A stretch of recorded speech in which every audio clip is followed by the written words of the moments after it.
W-A-L-E-L-S.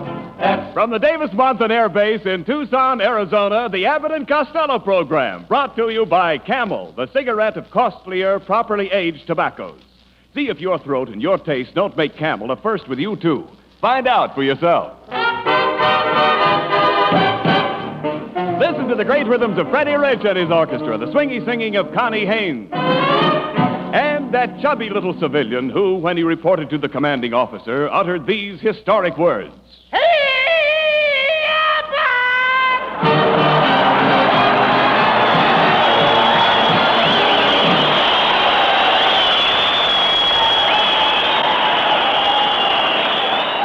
Costello, where have you been? Just look at you. Your face is smeared with lipstick. From your eyebrows to your chin. Yeah, I know that, Abbott.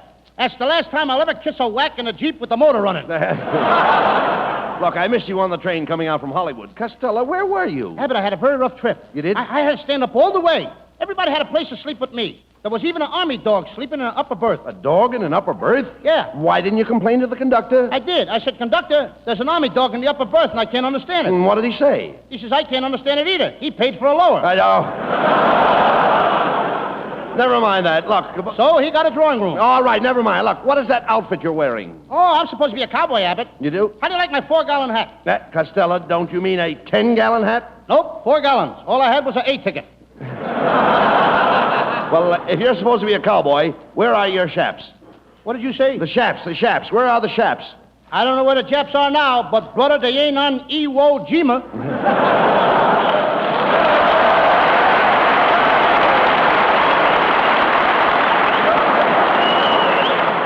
Costello, I didn't think it was possible for you to get so dumb. Oh, I can do anything if I set my mind to it. Yeah, I can imagine.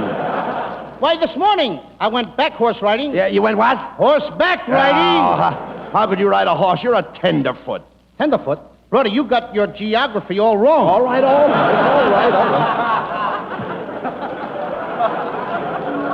What kind of a horse did you ride? It's tender. Wait a minute, I understand that. Explain it to me. What kind of a horse did you ride? Did you have a Mustang? No, I used to have a Mustang, Abbott, but I shaved it off. Made my girlfriend very jealous. What do you mean? It was bigger than hers. No.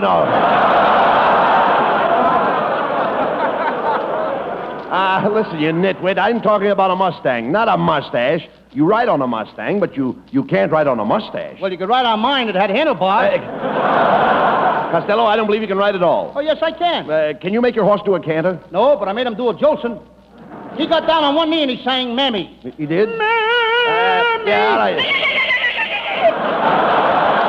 Just a minute, Costello. Are you trying to tell me your horse sang Mammy? Well, he didn't sing it all the way through. He whistled the last chorus. Okay. Look, Costello, that's impossible. How can a horse whistle? I put my fingers in his mouth. And he whistled? No, he bit me. He bit you? Then I whistled. Yeah, then you whistled. Never mind that. Well, look, what do you feed your horse? Well, this morning I give him a bucket of whiskey. A bucket of whiskey? Yep. I felt very sorry for him, Abbott. What do you mean? The man that rented him to me told me he's got to go back on the wagon tomorrow. You...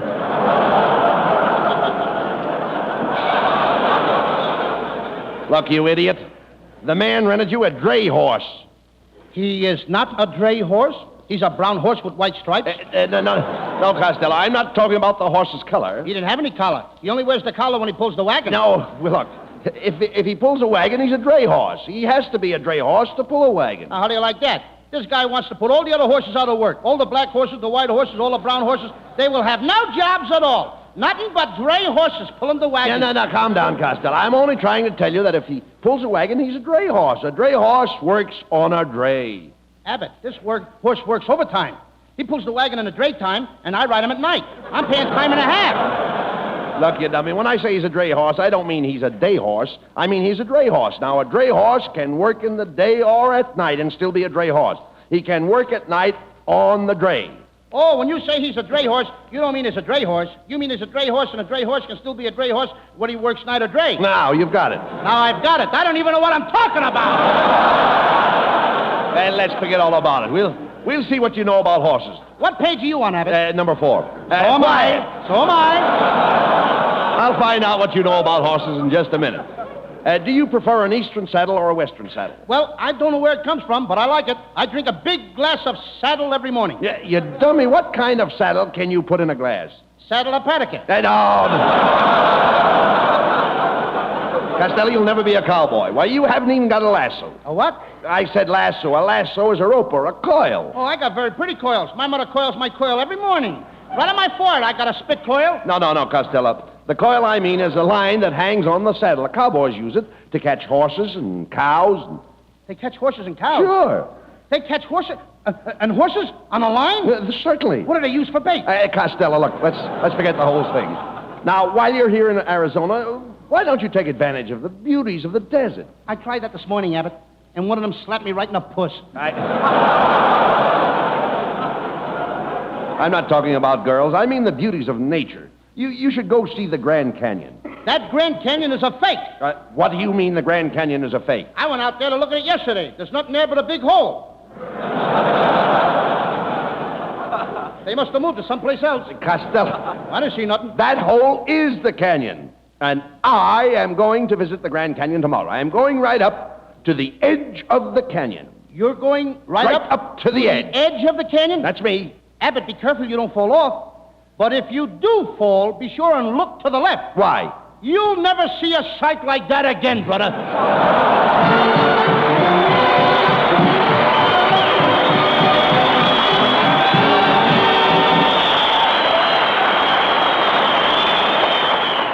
Last year, Camel broke its own record, made more cigarettes than ever before in history.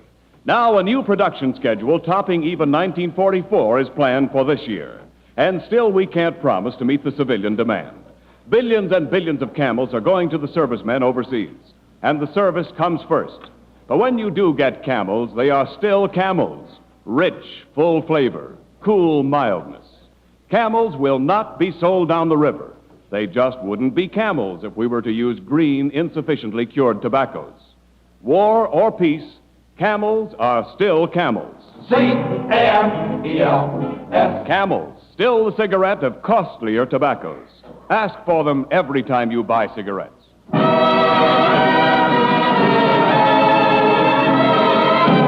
Camel presents Freddie Rich's band with a hit song from Bloomer Girl, Evelina.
Costello, isn't it wonderful to be playing to this fine bunch of clean living boys?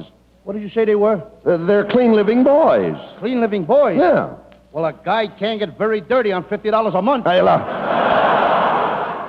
Well, look, wasn't your cousin Private Hugo Costello stationed at this base? Yeah, but they threw him out. He kicked an MP in the shins. You can't go around kicking MPs in the shins. You can't kick them any place. They're particular. Yeah. Look, will you talk sense, Costello? Did you meet any Indians on the desert? Oh, sure. You know me. I'm an old Indian fighter. Fighter? Yeah. Well, why aren't you fighting? I can't find any old Indians. They're all young. Me Indian. Me sell moccasins.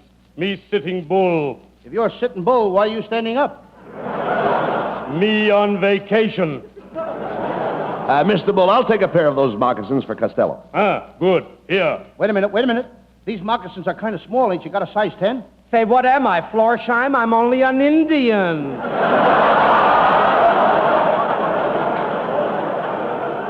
Hey, Abbott, All right.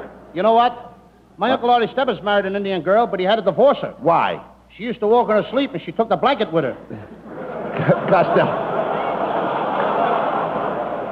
Costello, I understand you're thinking of building a house out here on the desert. Yes, I was talking to an artichoke about the house this morning. I think you mean architect. An artichoke is an expensive delicacy. Well, there's nothing cheap about this crumb. Look, before you start building a house, I think you should see a model home. Okay, get me a model. I'll see her home. No. Don't talk silly, Costello. Now, I've taken the liberty of drawing up some plans for your house, and here they are. Now, you'll notice I have placed your room here, the kitchen here, and the maid's room here. I like that, Abbott. Why? I'll have to go through the kitchen to get to the maid's room. Now, never mind that. Have you made arrangements to get the money to build your house? Oh, sure. I'm getting the money from the We Trust You, but if you cheat us, you won't have any luck friendly credit finance company. What security did you have to give to get the loan? Oh, nothing. I just gave them my word. And my mother has to go and live with them. Oh. Come in. Good evening, gentlemen. I'm from the Friendly Credit Finance Company. My name is Hawk. Tommy Hawk. I think before I spoke to your brother, Mohawk. Of course, I think so, too. Now, Mr. Costello, our company makes a practice of examining all applicants for loans. A mere formality, if I'm not too inquisitive. We have absolute faith and confidence in your honesty. See that, Abbott? They trust me. Now, Mr. Costello, please be so kindly and press your fingerprints on this pad. I'll check with Washington later after we take a sample of your blood. You're going to take my blood? Oh, just a couple of quarts. We'll return it after the loan is paid up. Now, do you having any birthmarks? No, but I got my girl's face tattooed on my chest. Are there any birthmarks on that? Well, there's a mole there, but I don't know if it belongs on her chin or my chest.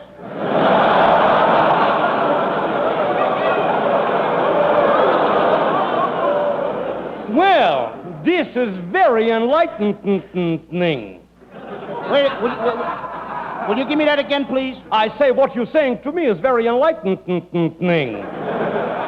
What do you talk with, lumps? Thank you. Now, tell me this, what does the face looking like? Well, she's got dark, curly hair. And every time I take a deep breath, she smiles. I see. Now, Mr. Costello, have you any marks of identification on your body, like scars, wounds, or bruises? Noses. Well, if you happen to miss any of your payments, we'll attend to that. Hey, Abbott, what did he mean by that last crack? Oh, nothing, Costello. That's merely a matter of form. That's what I'm worried about, my form. I want to keep it the way it is. Now, Mr. Costello, in going over your plans, we find that your building thing is costing too many monies.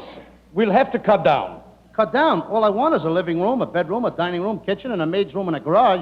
I see. Well, in the first place, you don't need any dining room. Oh, now, wait a minute, just a minute. If you take away the dining room, where in the world is the man going to eat? Well, the way this thing is going, I don't think I'm going to have an appetite. Exactly. You cannot expect to eat and make payments, too. Okay, the dining room is out. Gee, but that was a pretty room. Such beautiful wallpaper. Yes. Now then, if you are not going to eat, you will not need a kitchen. And without a kitchen, you won't need any maid's room, is it? I'm going to miss that maid.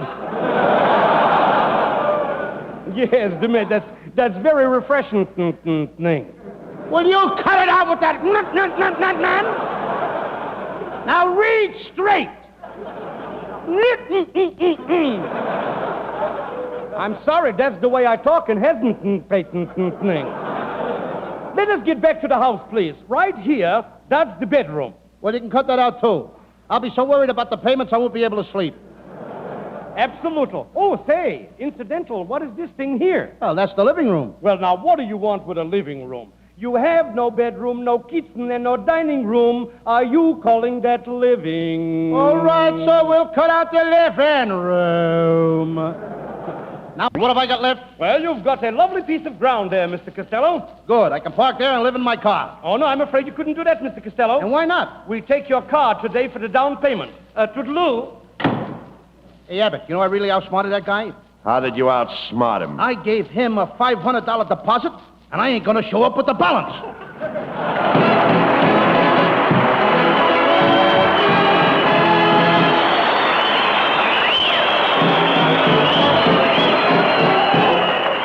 For Camel fans tonight, lovely Connie Haynes sings The Sunny Side of the Street.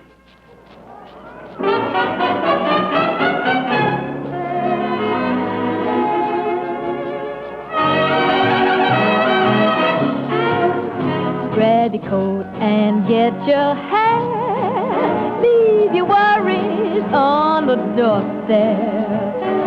Just direct your feet to the sunny side of the street. Can't you hear a pitter-pat? And that happy tune is your step. Life could be so sweet on the sunny side of the street.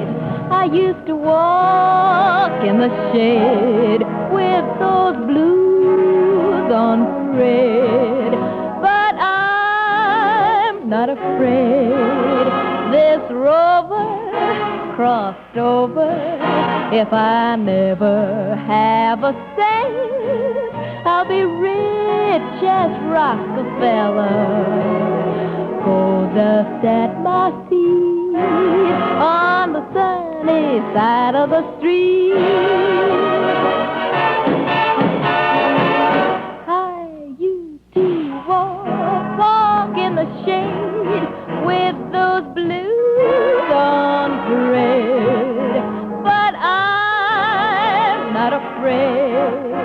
This rover, yeah, I crossed over. If I never have a cent, I'll be rich as Rockefeller. Gold dust at my feet on the sunny side of the street.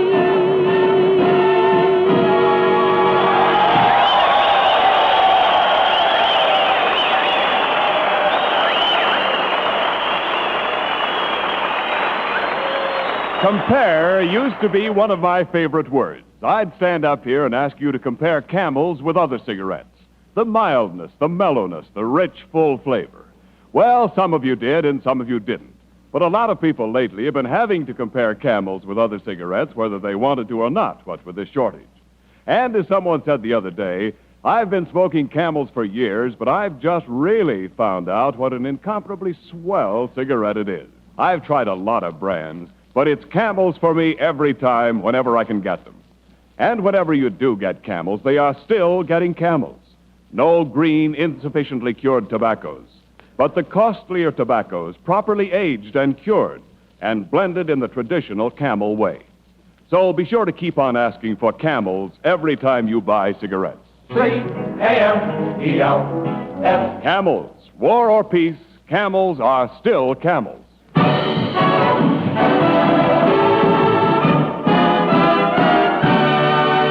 Well, Costello, how do you like this bunch of airmen here at Davis Mountain Air Base? Abbott, they're wonderful. I and thought so you'd say that. polite. Mhm. I walked all through the camp with Connie Haynes and not one guy whistling at her. I don't believe that. Well, you can ask Colonel Northstein. He was with us. Oh.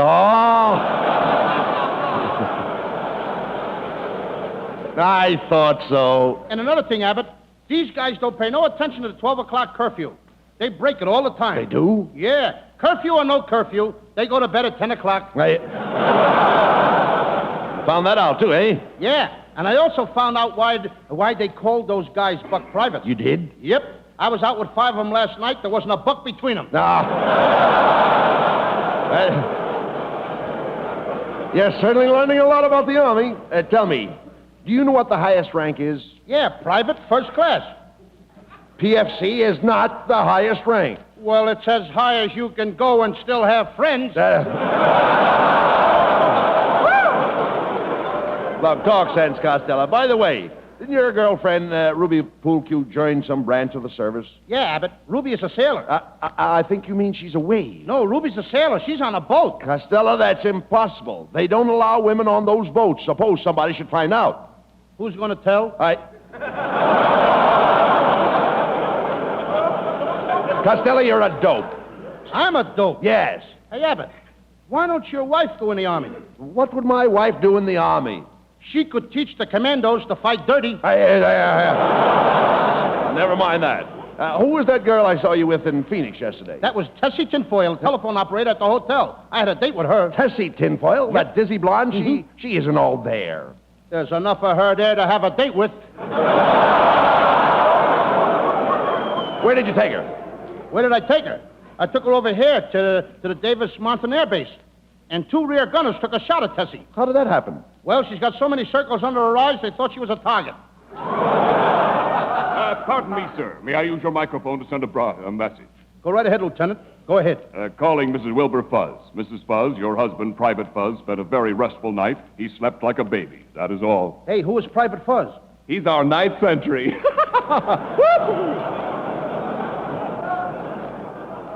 You know we was doing good up till then? Yeah, Look, never mind him. Costello, how do you like this air base, all kidding aside? I think it's okay. Really wonderful. But one of the GIs told me it would be much better if they'd cut out all that working and drilling between meals.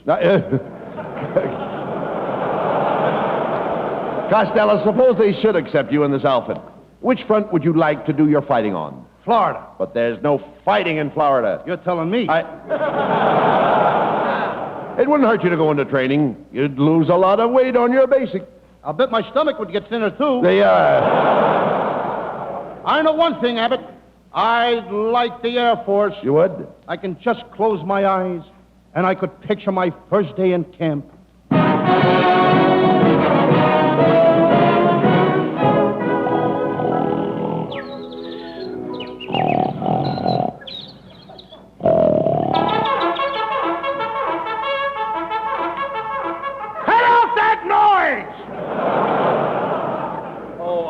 Awfully sorry, Private Costello. I didn't realize. Oh, so it's you, eh, Sergeant? Yes, I know it's kind of early, but if you don't mind, the colonel wants to know if he could have a word with you. Oh, the colonel. I got other things to do. Okay, send the colonel in.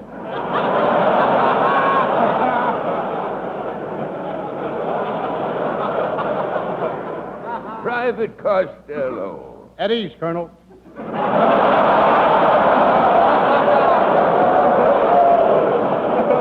I want you to report to hangar number 1. We need a man to change an engine.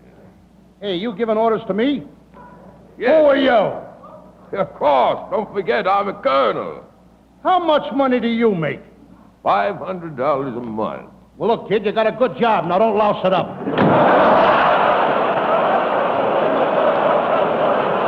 Private Costello, Private, I think the colonel is mad at you. Now, I'll tell you what let's do. You carry this bomb sight over to headquarters so I can tell him you worked hard today. Maybe he'll forgive you. You want me to carry the bomb sight, eh? Okay, Sergeant, give me the bomb sight. Now, be careful with it, Private Costello. It costs $10,000.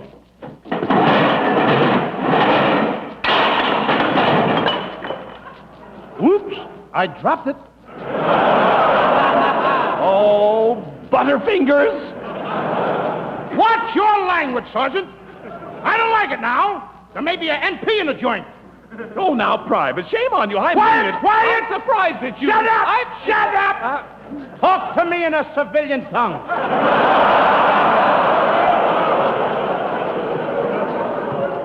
I'm sorry, but this may cost you your chance for promotion, Private Costello. You may never get to be a corporal. I don't want the job anyway. Too much responsibility. Besides my cousin Hugo, he started in the Army as a corporal. Oh, that's impossible. How could he start as a corporal? Well, Hugo was born with 2 stripes on him. Now, blow out of here, Sergeant. Get out, I'm busy. Go on, scat. Good morning, Private Costello. I said get out. Hello, come in. Morning. And who are you? I'm the Colonel's daughter. What a spot for a traveling salesman. Well, I'm pleased to meet you. How's your old man? Why, he's just fine. He was so excited when he found out you all was assigned here. He just loves comical fellas. Well, I'm glad to hear the Colonel likes me. And you're a pretty sweet kid yourself. Tell your old man I'll put in a good word for him with the draft board. I just got an offer from the Navy, you know. Oh, I'll take him along with me. Private Costello. And Daddy says to tell you that if you all live through the basic training, he's going to see to it personally that you all get right into the thick of the fighting right away. Kid, he don't have to do that. I mean, Wait a minute. Where do you think he'll send me? I don't know exactly, but he did mention Tokyo. Tokyo? Are you kidding? I'm liable to get hurt over there. They're double crosses. They're using real bullets. Oh, you don't have to worry, Private Costello. Daddy says the minute you land in Japan, he's going to declare you an open city. Oh, thanks, honey child, thanks. You know, I know... Wait a minute. Listen, them Japs don't live up to no rules of war. They don't recognize no open city. I'm liable to be bombed. That's what Daddy thinks, too. Goodbye. Hey, you. Hey, aren't you Private Costello? Yeah, that's me. Well, I'm an MP, and you haven't reported for duty in 15 days. Well, what are you gonna do about it? Oh, nothing. We just missed you, that's all.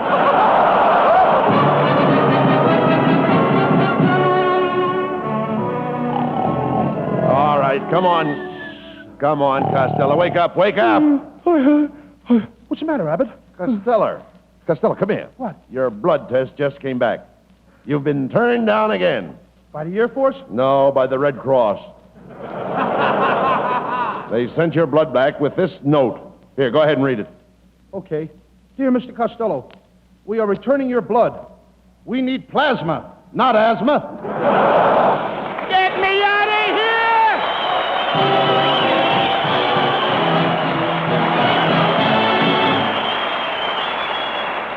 Abbott and Costello will be back for Camel cigarettes in just a moment. Thanks to the Yanks of the Week. Tonight we salute Platoon Sergeant Ernest I. Thomas of Tallahassee, Florida, and the United States Marines. Sergeant Thomas took over the command of his platoon when the commanding officer was wounded and was the first American to plant the Stars and Stripes on top of Mount Suribachi on Iwo Jima. In your honor, Sergeant Thomas, the makers of Camels are sending to our fighters overseas 400,000 Camel cigarettes. Each of the 3 Camel radio shows honors the Yank of the Week by sending free 400,000 Camel cigarettes overseas. A total of more than 1 million Camels sent free each week. Camel broadcasts go out to the United States 3 times a week. I rebroadcast to practically every area in the world where our men are fighting, and in cooperation with the Good Neighbor policy, also to Central and South America. Listen tomorrow to Jimmy Durante and Gary Moore, Monday to Bob Hawk in Thanks to the Yanks, and next Thursday to Abbott and Costello. And now here are Bud Abbott and Lou Costello with the final word. Thanks, Ken. Well, Costello, they certainly have been nice to us down here at Davis-Monthon Field. And I want to thank Colonel Noffstein and Special Service and Public Relations staff. Yes, and Abbott, I got some good news for all the guys. Yeah? The war's going to be over in 2 weeks. Oh, Costello, how do you know the war's going to be over in 2 weeks? Because my Uncle Artie Stebbins joined the Air Force this morning, and he never held a job over 2 weeks in his life. Oh, good night, folks. Good night. Good night, Ed. Yes, folks, be sure to tune in next week for another great Abbott and Costello show brought to you by Camel Cigarettes. And remember, Camels are worth asking for every time. See for yourself how Camel's mildness, coolness, and flavor click with you.